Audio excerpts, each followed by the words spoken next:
Pokoknya level kita itu sangat tidak pantas kalau merasa pinter. Hilangkan rasa besar, rasa tinggi di level apapun. Karena selain tidak pantas juga nanti diketawain orang. Wong kayak gitu kok ngaku pinter.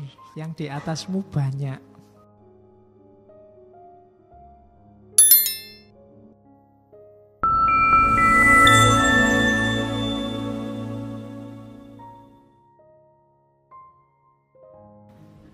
Assalamualaikum warahmatullahi wabarakatuh. Bismillahirrahmanirrahim. Alhamdulillahirabbil alamin. Wa bihi nasta'inu ala umurid dunya waddin.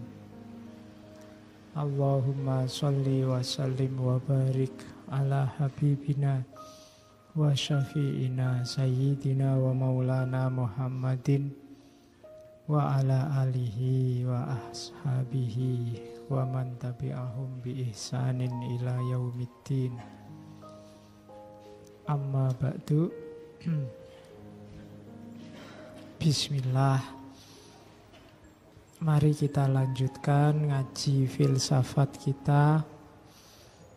Malam ini masuk ke minggu kedua, babak kedua dalam tema scientific attitude, akhlak atau adab ilmiah dalam Islam. Malam ini kita ketemu beliau, ulama besar, Kiai Haji Muhammad Hasyim Asy'ari. Insya Allah nama ini sangat sering kita dengar. Meskipun mungkin tidak banyak di antara kita yang secara serius belajar berbagai warisan yang beliau tinggalkan, khususnya dalam aspek keilmuannya, pikiran-pikirannya, gagasan-gagasannya. Kita ngertinya pokoknya beliau ini pahlawan dan ulama besar. Sama kayak kita kenal Soekarno, ya ngertinya pokoknya Soekarno itu pahlawan, proklamator, presiden. Bismillah, ngaji ini kita coba menggali dari tokoh-tokoh yang selama ini kita hanya kenal namanya mungkin.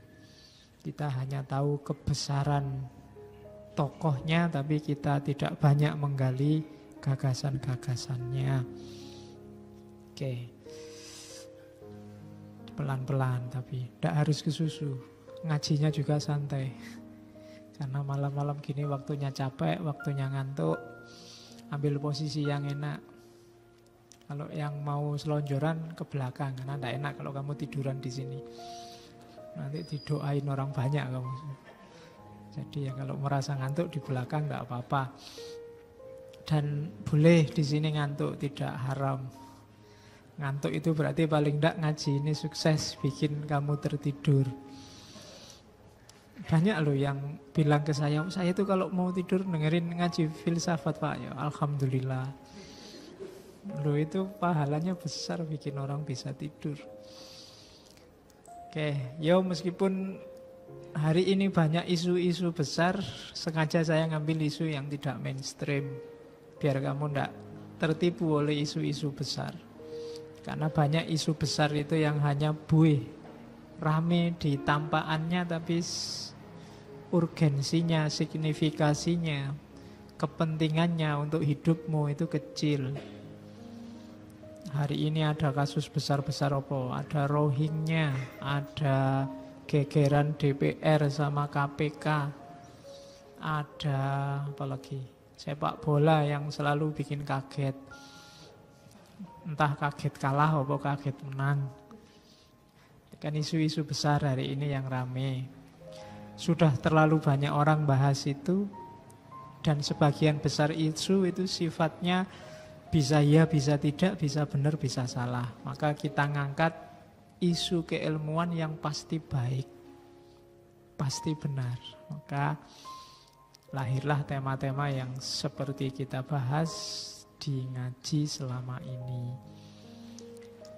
Oke, Mbah Hasyim Asy'ari ini kita taunya founding father-nya Nahdlatul Ulama, organisasi Islam mungkin paling besar di dunia, bahkan mungkin di akhirat.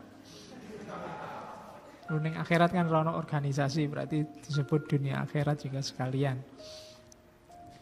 Jadi karena memang Indonesia mayoritas Muslim dan NU organisasi paling besar, yo logikanya kan memang organisasi paling besar. Mbah Hasyim Asy'ari ini, Asy'ari itu nama ayahanda beliau. Pengasuh pesantren juga, kalau di Jombang namanya pesantren Keras, daerah Jombang bagian selatan. Kakeknya juga kiai, Mbah Yai Usman. Itu pesantrennya namanya pesantren Gedang, di daerah Jombang juga. Kalau ibu beliau itu namanya Ibu Halimah. Ibu Halimah ini keturunan ke-9 dari Joko Tingkir, Sultan Hadiwijoyo. Lewat jalur putra beliau, Pangeran Benowo. Pangeran Benowo ini putra mahkota yang tidak mau jadi raja, yang tidak suka sama politik, nanti pada akhirnya beliau jadi wali. Urusan politik diserahkan pada saudara angkatnya, Panembahan Senopati, yang kemudian mendirikan Mataram, memindah pusat kerajaan dari Pajang ke Mataram. Dan Pangeran Benowo inilah nanti yang jadi cikal bakal yang menurunkan Mbah Halimah. Mbah Halimah menurunkan Mbah Hasyim Asy'ari. Mbah Hasyim punya anak Wahid Hasyim. Wahid Hasyim punya anak Abdurrahman Wahid. Abdurrahman Wahid yang sempat jadi presiden. Makanya dulu ketika ada transisi kepresidenan dari Soeharto ke Gus Dur, kalau Habibie kan transisi, itu ada yang bilang ini sebenarnya mengembalikan amanah kepemimpinan dari Panembahan Senopati kembali lagi ke Pangeran Benowo. Karena Buktin Soeharto itu keturunan Keraton Solo, Keraton Mataram. Jadi ada yang bilang begitu. Tapi ya monggo lah, itu dinamika politik. Malam ini kita tidak sibuk di situ, kita sibuk di ilmu apa yang bisa kita ambil dari beliau Mbah Hasyim Asy'ari. Mbah Hasyim ini guru-gurunya banyak, pindah dari pondok ke pondok sampai nanti ke Mekah. Yang terkenal kalau di Mekah, beliau di sana berguru pada banyak habaib, banyak ulama besar Masjidil Haram, termasuk para ulama yang asalnya dari Indonesia yang ada di sana. Misalnya Syekh Ahmad Khotib Minangkabau, kemudian Syekh Mahfud Termas At-Turmusi. Yang dari Syekh At-Turmusi ini beliau dapat ijazah untuk ngaji Bukhari Muslim. Jadi dapat sanad untuk ngaji itu. Dan nanti yang paling terkenal dari ngajinya Mbah Hasyim Asy'ari ini ngaji kitab Bukhari Muslim. Biasanya kalau Ramadan itu ngaji itu. Oke, apalagi? Ya nanti beliau lahir 1875 dan meninggalnya 1857. Komitmennya pada Indonesia luar biasa, nasionalisnya luar biasa. Bagi Mbah Hasyim Asy'ari, nasionalisme dan Islam itu tidak bertentangan. Kalau kalian milih Indonesia bukan berarti meninggalkan Islam. Dan dibuktikan beliau berjuang melawan Belanda yang menjajah Indonesia. Jadi, dan yang sangat terkenal kan resolusi jihad. Resolusi jihad itu ketika tahun 45 bulan terakhir itu kan Inggris datang ke Indonesia diboncengi Belanda. yang tujuannya ingin menjajah lagi. Terus para kiai berunding, keluarlah fatwa. Kemudian fatwa dideklarasikan dalam bentuk resolusi jihad bahwa perang melawan penjajah itu hukumnya fardu ain. Kalau tewas, syahid. Dan mereka yang berkhianat terhadap negara itu harus dibunuh. Bukan berkhianat terhadap Islam, karena perangnya tidak perang agama tapi melawan penjajah. Itu nanti yang dikenal sebagai resolusi jihad, di mana Jenderal Inggris tewas karena militansi, semangat, gairah berjuang, karena yang berfatwa kiai-kiai besarnya. Oke. Malam ini kita tidak membahas itu, tidak membahas perangnya. Sudah capek kita lihat orang perang. Ya, kita lihat bagian ilmunya, bagian yang lembut. Mbah Hasyim ini karyanya banyak dalam bahasa Arab. Salah satunya yang kita bahas malam ini. Beliau nulis juga Qonun Asasi yang jadi dasar yang merasa NU harus membaca kitab ini. Atau yang populer zaman pergerakan itu tulisan beliau yang judulnya Mawaid. Sampai diterjemahkan oleh Buya Hamka, diterbitkan di Panji Masyarakat. Oke, malam ini kita ketemu salah satunya dari kitab beliau yang judulnya Adabul Alim wal Muta'allim. Etika seorang guru, orang alim, wal muta'alim, dan orang yang belajar. Ya kalau mau didefinisikan, kita semua itu alim sekaligus muta'alim. Sedikit apapun ilmu yang kita punya, sebenarnya kita punya tugas untuk menyampaikan. Diakui atau tidak, kita itu punya level tertentu kealiman, level pengetahuan tertentu. Tapi juga pasti ilmu kita tidak final. Kita juga seorang muta'alim, pembelajar. Muta'alim yang tidak alim berarti ilmunya tidak manfaat. Murid yang tidak jadi guru itu ilmunya sia-sia, tidak jalan. Yo ngajar itu kan tidak cuma ceramah kayak gini. Kamu mencontohkan, menjalankan ilmumu sehingga orang lain meniru, itu juga kan sama dengan ngajar. Jadi muta'alim itu harus alim. Kalau tidak begitu ilmunya tidak berbuah. Dan alim juga harus muta'alim. Kalau ada seorang pinter kok tidak mau belajar lagi, merasa ilmunya sudah final, maka sebenarnya dia sudah libur jadi alim. Tidak alim lagi. Karena kealiman itu di antara cirinya orangnya tawadhu. Nanti kayak taklim muta'alim kemarin, tidak sombong. Begitu orang merasa dirinya sudah selesai menguasai semua ilmu, wis pinter, itu di situ ada indikasi kesombongan. Maka alim yang tidak muta'alim itu orang yang sombong.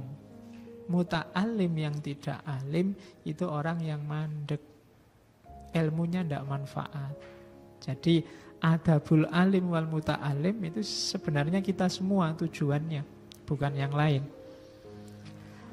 Jadi kalian juga harus niatnya begitu. Nawa itu cari ilmu, tapi tidak boleh berhenti di situ. Kalau sudah dapat, mengamalkan ilmu, baik dengan cara ngajar secara harafiah jadi guru, atau menjalankan ilmu itu sehingga orang lain belajar padamu. Oke, jadi kalau ada yang bilang, Pak, saya tidak bercita-cita jadi guru, Pak, tidak apa-apa. Tapi otomatis kamu orang yang berilmu itu nanti mesti ngajar ke yang lain. Kalau ilmunya manfaat, tidak harus jadi guru, tidak harus jadi dosen.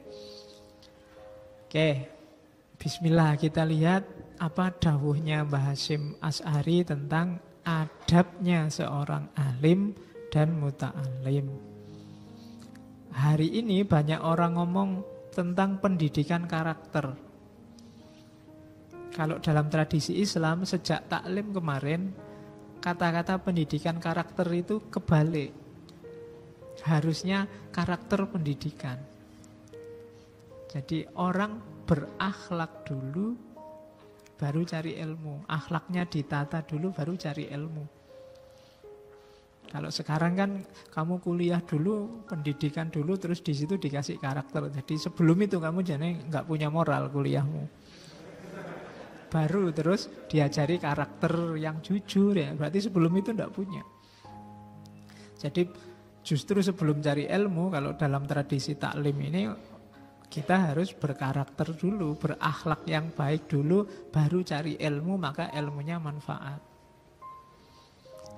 Jadi di awal-awal cari ilmu, akhlaknya harus sudah terbentuk. Disitulah ta'lim muta'alim atau adabul alim wal muta'alim. Oke, bismillah. Ini kalimat dari pembukaan. Katanya Mbah Hashim, sebagian ulama berpendapat bahwa tauhid itu mengharuskan adanya keimanan. Ini pasti masuk akal ya. Kalau kita ngaku bertauhid ya berarti kita beriman. Percaya pada Allah, percaya pada Rasul, percaya pada malaikat. Dan seterusnya. Tapi kelanjutannya, barang siapa tidak beriman maka berarti ia tidak bertauhid. Ini logikanya jelas.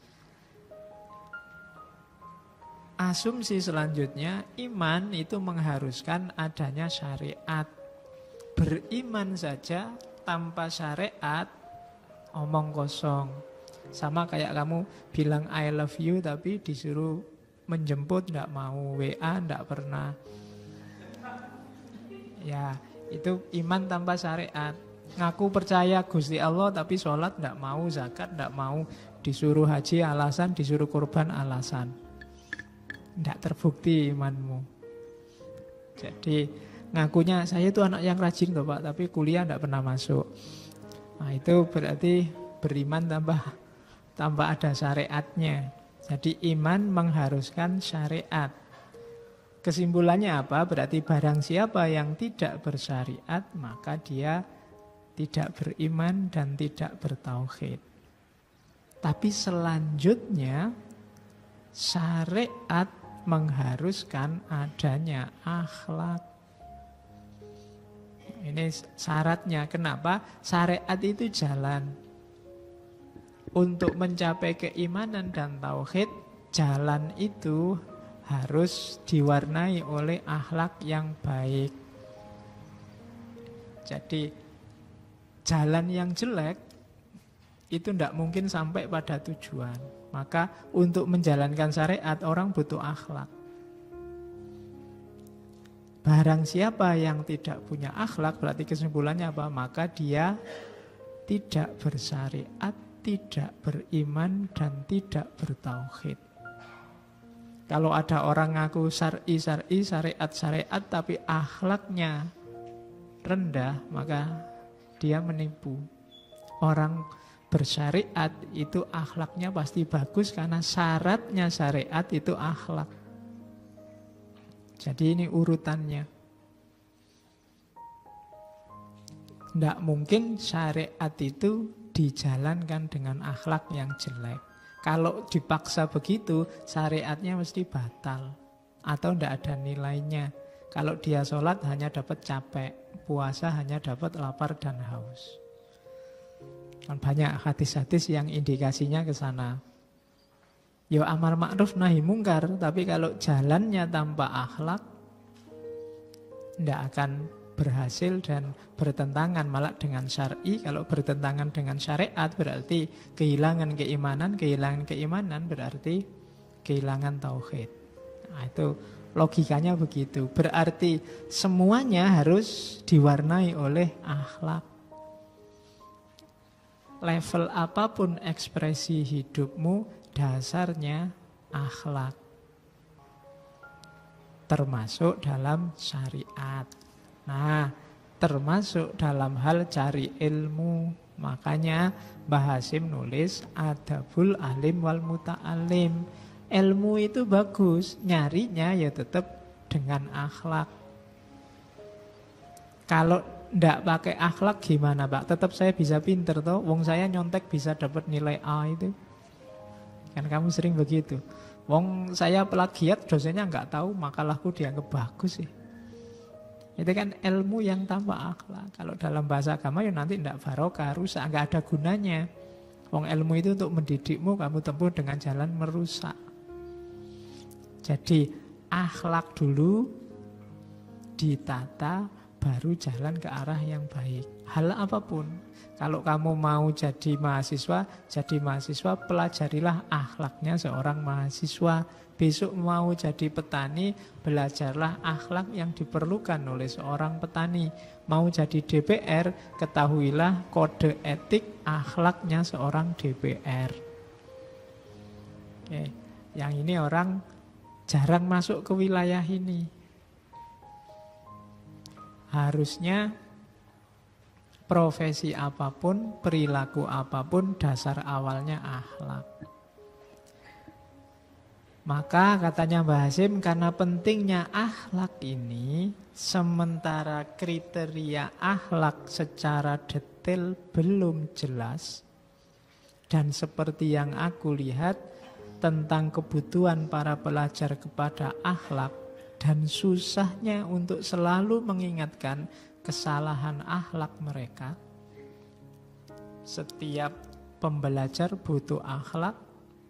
Cuma katanya Mbah Hasim, susah saya kalau tiap hari tak ingetin satu-satu. Capek. Tiap hari harus marah-marah, Mas pakai sepatu dong, Mas jangan gondrong, itu kan capek. Jadi ini tafsirannya ke sana kalau Mbah Hasim. So, tiap hari harus ngingetin itu. Sudahlah kalau begitu maka kan gitu.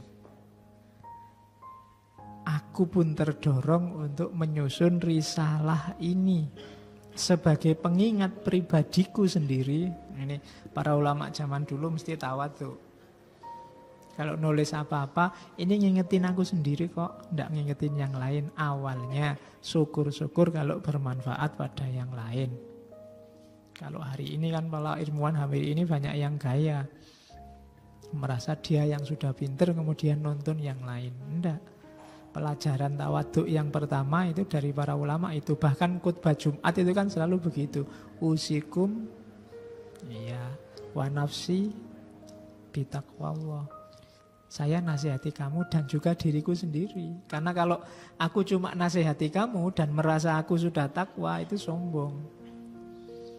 Harus menasihati aku sendiri biar nggak dimarahi oleh Gusti Allah. Karena kalau ndak ada wa nafsinya, berarti kamu merasa sudah jadi orang takwa. Selain sombong, besok kamu bisa ditagih. Kok cuma ngomong saja, buktinya mana? Tiap hari ngomong nyuruh orang ikhlas lah, nyuruh orang tawaduk lah, nyuruh orang jangan dengki lah.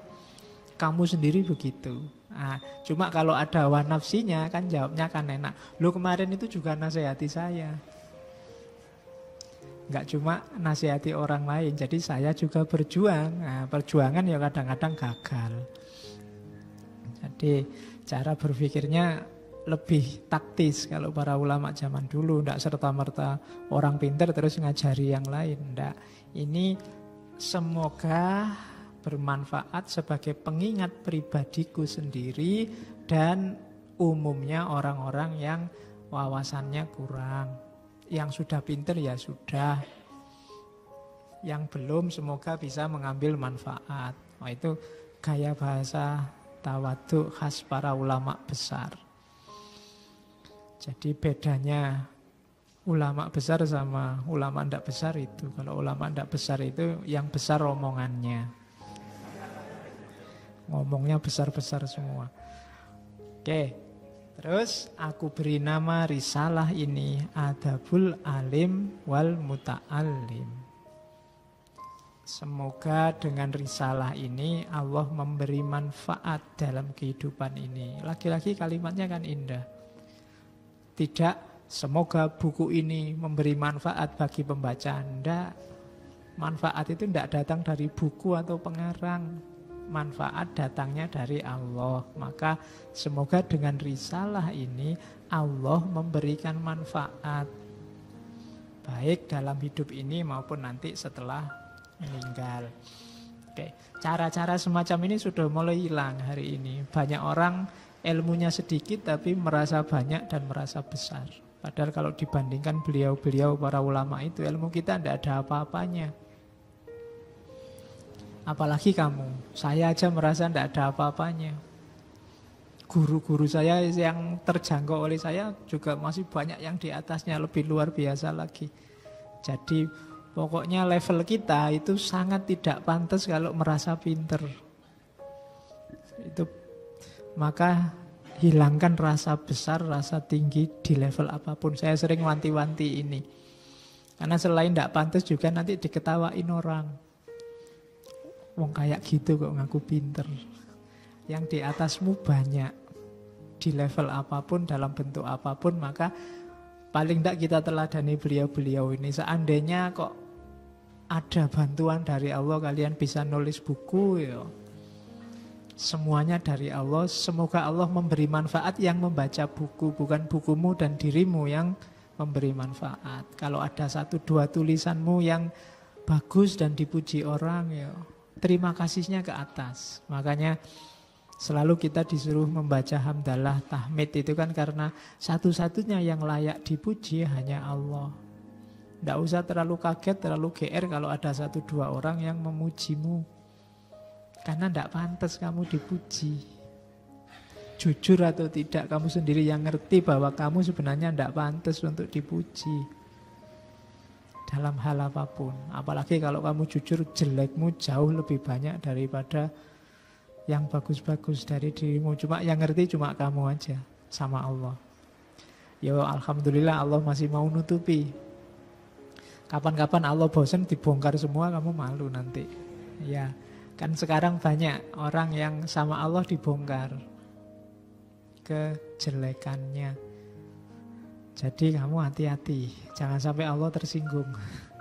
Karena kalau Allah merasa, kamu ini sudah terlalu merasa tinggi, merasa besar, merasa penting, nanti mungkin 1-2 kejelekanmu akan dibongkar oleh Allah dan kamu akan pening sendiri. Maka ayo mulai tidak merasa besar. Meskipun tetap kita berusaha untuk melakukan hal-hal yang besar, yang bermanfaat, tanpa harus merasa besar, tanpa harus tertipu kalau banyak yang muji, apalagi cuma jempol di Facebook atau di WA. Ya, oke, terus nanti panjang setelah itu Mbak Hasim ngomong, itu tadi pembukaan, keutamaannya ilmu.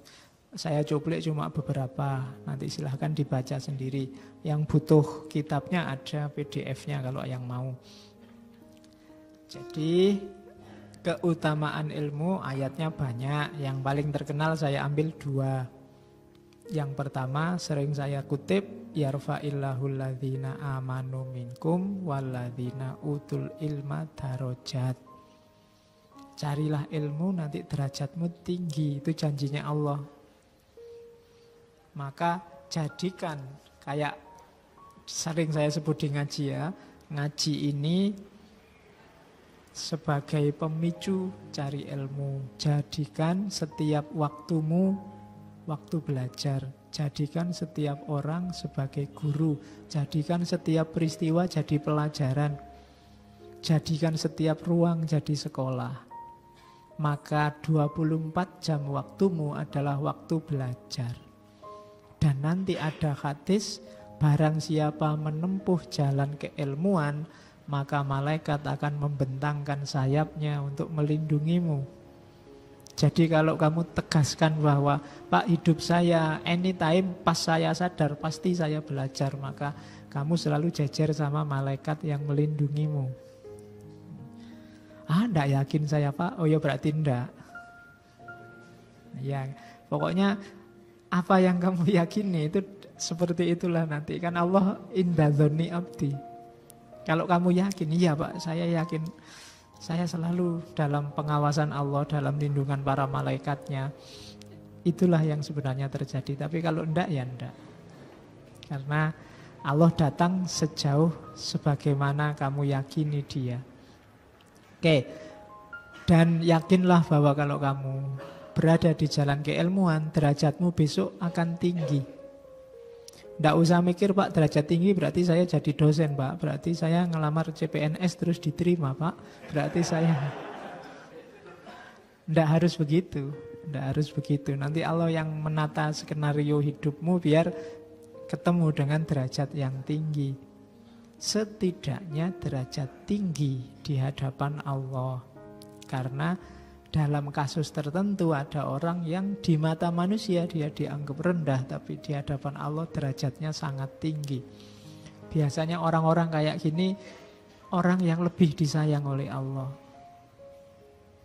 Karena godaan orang yang diketahui sebagai orang pinter, orang baik, orang derajatnya tinggi di mata manusia itu lebih besar daripada orang yang tidak ketahuan. Begitu ketahuan kamu anak soleh, itu kan cenderung kamu merasa penting, merasa gaya, merasa itu lebih gak enak.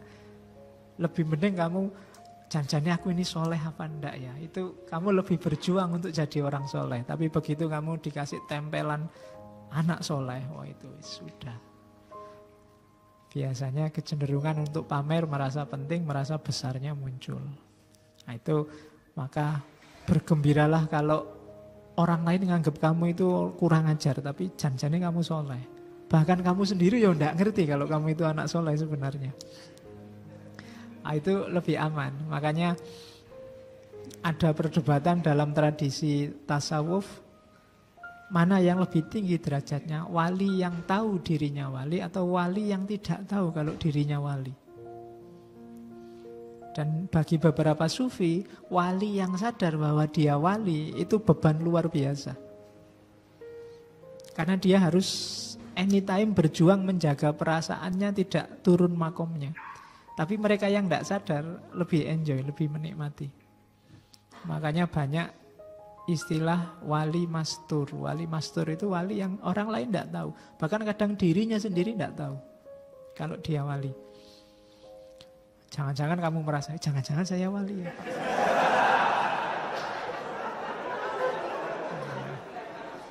Oke, iya. Tapi kalau kamu merasa begitu, pasti kamu bukan wali. Oke, terus tenang aja. Besok kalau kamu sudah nikah, terus punya anak, otomatis jadi wali. Wali murid. Terus ayat yang kedua, innama yahsyallahu min ibadihil ulama. Di antara hamba-hambanya Allah, yang paling takut itu yang punya gelar ulama. Bisa dibalik, cirinya ulama berarti takut pada Allah. Kalau ada orang ngaku ulama tapi tidak takut pada Allah, berarti sebenarnya dia bukan ulama. Masih takut pada manusia, masih takut pada kesuksesan atau kegagalannya, masih takut pada kebesaran atau keruntuhan organisasinya, masih takut pada berkurangnya jamaahnya, dia belum yahsyallahu min ibadihil ulama. Yes, kamu bisa mendeteksi di sekelilingmu. Masih takut nama baiknya jatuh, masih takut kehilangan teman, masih takut partainya bubar, berarti dia belum yahsyallahu min ibadihil ulama. Satu-satunya yang ditakuti oleh para ulama itu Allah. Takut di sini bukan berarti takut terus lari terus ndak anu sama Allah. Takut dalam arti hati-hati, khawatir keliru. Kalau sehubungan dengan Allah, itu cirinya ulama. Kalau masih ada banyak hal yang kamu takuti dalam hidupmu, berarti kamu belum masuk kategori ulama. Masih takut kira-kira saya bisa lulus ndak DO nggak Pak? Masih takut kira-kira besok saya jadi apa ya Pak? Masih takut Pak kira-kira saya laku ndak Pak besok ya Pak? Masih takut ya. Semakin banyak ketakutanmu berarti semakin sebenarnya kepercayaanmu pada Allah tidak terlalu tebal. Ya, Jawabannya simpel. Emangnya ndak punya Gusti Allah? Emangnya ndak punya Tuhan? Kok apa-apa bikin kamu galau? Ya. Jadi ayatnya itu innama yasyallahu min ibadihil ulama. Semakin tinggi ilmu seseorang, semakin dia sadar bahwa tidak ada yang pantas digantungi dan ditakuti selain Allah. Terus ada hadis, banyak hadisnya di Adabul Alim Muta'alim, saya ambil sampel. Yang pertama, man ghoda ilal masjid la yuridu illa ayyata allama khairan au yu'allimahu kana lahu ka ajri hajjin tamin. Barang siapa yang datang ke masjid la yuridu illa ayyata allama khairan, ndak pingin tujuan apa-apa, ndak pingin nyari kopi, ndak pingin nyari teh, ndak pingin, ya tujuannya ndak itu, kecuali cuma pingin belajar hal-hal yang baik, ilmu yang bermanfaat, au yu'allimahu, atau ngajar. Jadi kiainya, ustadznya, khotibnya niatnya yu'allimahu, sementara audiennya, umatnya, santrinya, jamaahnya ya ta'alam. Kalau hanya ini niatnya lillahi ta'ala, maka kana lahu ka ajri hajjin tamin. Dia dapat pahala seperti orang yang naik haji utuh tanpa bayar 35 juta. Ya, full kan, lumayan kamu dapat pahala utuh. Jadi makanya tiap kali ngaji apapun di masjid, ayo diniati ini aja. Niat nyari ilmu lillahi ta'ala, ndak karena apa-apa wis. Bahkan ndak karena pengen pinter, bahkan ndak karena pengen wawasannya luas. Karena pinternya, suksesnya, wawasannya luas itu hak prerogatifnya Allah. Tugasmu cuma nyari ilmu. Ustadznya, gurunya juga begitu. Tugasnya cuma ngajar. Yang diajari paham apa enggak, ngerti apa enggak, nyampe apa enggak, wallahu a'lam bishawab. Pokoknya ngajar ngono wae. Ndak usah ditarget macem-macem, nanti mundak kecewa. Kamu juga gitu, nggak usah bercita-cita membayangkan pengen dapat macem-macem, nanti hasilnya mesti kecewa. Maka pokoknya ya ta'allam khairan au yu'allimahu. Pahalanya kayak orang naik haji full. Nah, jadi boleh kalau mau ke masjid kamu syukuran dulu. Syukuran apa? Mau naik haji. Makan-makan. Oke. Ma ubidallahu bisyai'in afdalu min faqihin fiddin. Jadi tidak disembah Allah dengan sesuatu yang lebih afdol daripada orang yang punya pengetahuan, berilmu tentang agama. Itu pentingnya ilmu. Allah sangat senang kalau yang menyembah dia adalah orang yang tahu ilmunya, ngerti. Kenapa? Karena orang tidak berilmu itu biasanya melakukan sesuatu termasuk ibadah tanpa kesadaran, hanya ikut-ikutan. Wali fakihin wahidin asyaddu ala syaitoni min alfi abidin. Jadi satu orang pinter itu bagi setan lebih berat menggodanya daripada 1000 ahli ibadah.